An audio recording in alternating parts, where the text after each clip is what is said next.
வணக்கம் மக்களே, இன்னைக்கு ஒரு ஆன்மீக தகவலை பத்தி இன்னைக்கு பார்ப்போம். விஷ்ணுபதி புண்ணிய காலம்.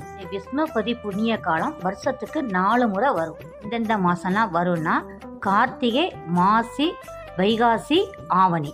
இந்த மாசம் நவம்பர் 16ஆம் தேதி ஞாயிற்றுக்கிழமை வருது. எல்லாத்துக்கும் ஒரு சந்தேகம், கார்த்திகை மாச பரப்பணித்தானே வரும், இந்த மாசம் ஏன் ஐப்பசி 30லே வருது?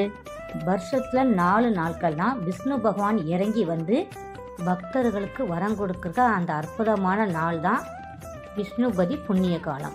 சூரிய பகவான் ஒரு ராசியிலேருந்து இன்னொரு ராசிக்கு பெயர்ச்சி ஆகிறதுக்கு 6.25 மணி நேரம் முன்னாடி வர்ற காலம்தான் விஷ்ணுபதி புண்ணிய காலம்.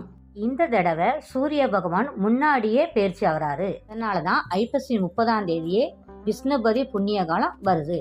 இந்த விஷ்ணுபதி புண்ணிய காலம் அன்னைக்கு நம்ம என்ன செய்யணும்னா, பக்கத்தில் உள்ள பெருமாள் கோயிலுக்கு போய் 27 தரம் வலம் வந்து மனசார பெருமாளை வேண்டி பிரார்த்தனை செய்வதும் நமக்கும் நம்ம குடும்பத்துக்கும் மிக சிறந்தது. கொடிமரத்தோடு இருக்கிற பெருமாள் கோயிலுக்கு போகிறது ரொம்ப உத்தமம். வாசனை நிறைந்த பூக்களை ஒவ்வொரு சுற்று முடியவும் கொடிமரத்தில் வச்சுட்டு சுற்றி வந்தீங்கன்னா எண்ணிக்கை விடாமல் நமக்கு கரெக்டாக 27 சுற்று வந்துடும். மல்லிகைப்பூ, வெள்ளை தாமரை மிக சிறந்தது.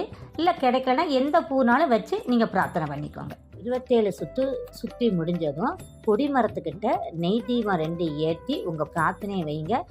வேண்டுதல் கண்டிப்பாக நடக்கும். கோயிலுக்கு போக முடியாத சூழ்நிலையில் இருக்கிறவங்க வீட்டிலேயே 2 நெய் தீபம் ஏற்றி விஷ்ணு பகவானை வழிபடுங்க. கண்டிப்பாக உங்கள் பிரார்த்தனை நிறைவேறும். வீட்டில் வழிபடுறவங்களும் சரி, கோவிலுக்கு போய் வழிபடுறவங்களும் சரி, கல்கண்ட நைவேத்தியமாக வச்சு வழிபடுங்க. உங்கள் பிரார்த்தனை கண்டிப்பாக நடக்கும்.